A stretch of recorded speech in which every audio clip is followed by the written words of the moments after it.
Hello and welcome to Clear Skies Astro. I'm Gustavo Maestre and I'm here to take you on a journey to one of the most spectacular sights of the night sky, the Rosette Nebula. This cosmic wonder is located 5,000 light years from Earth and truly is a marvel of nature.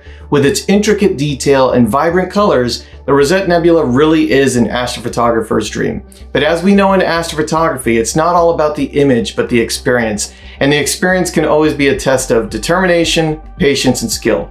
In this video, I'll be covering what equipment we use to capture the image, but to take this video to the next level, we're going to be doing the reveal in starless, and then we're going to fly through the nebula for a 3D perspective. Now, if this is your first visit to Clear Skies Astro, please do pop that subscribe button so you never miss one of our exciting videos. Now, buckle up and join me as we explore the mysteries of the Rosette Nebula. Let's go! Alright, so I've selected the perfect rig for tonight's shoot of the Rosette Nebula, and I went with the incredible Askar FRA 300 Pro astrograph at the helm. I've selected it based on the fantastic optics, focal length, and imaging capabilities. Now let's get into the Askar. If you're not familiar with this astrograph, then I am excited to share it with you. This telescope is a quintuplet, meaning that it has 5 internal lenses and uses ED glass to remove chromatic aberration.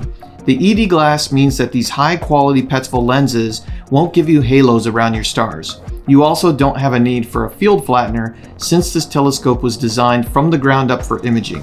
It has a very fast focal ratio at an f5, which is also great for astrophotographers. Now, since the Rosette Nebula is very large, this 300mm focal length will be perfect. On the top of the Askar, it comes with a very sturdy handle, and I have a 32mm guide scope clamped in, and inserted into that guide scope, I have the ASI 120mm mini guide camera. Down below, you'll see the solid ring, clamp, and dovetail plate.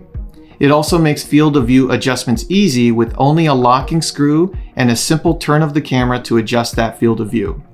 In this setup, I'm using a ZWO filter drawer for my 2-inch filter, which will be the Optolong L-Enhance. These magnetic drawers make changing filters easy, but can be a way to break your filter if it slips out during the field rotation. And I've used the fail-safe method of a hair tie to prevent that. You also can see that I'm using the ASI Air for session management. I've covered it a few times, but trust me, this is an addition that you want in your rig. On the opposite side, you can see the focus knob and the 10:1 fine focus as well. This rig should deliver some excellent images, and with the month-long atmospheric river of storms that have been hitting California, I am dying to get outside. So let's get our cameras pointed up.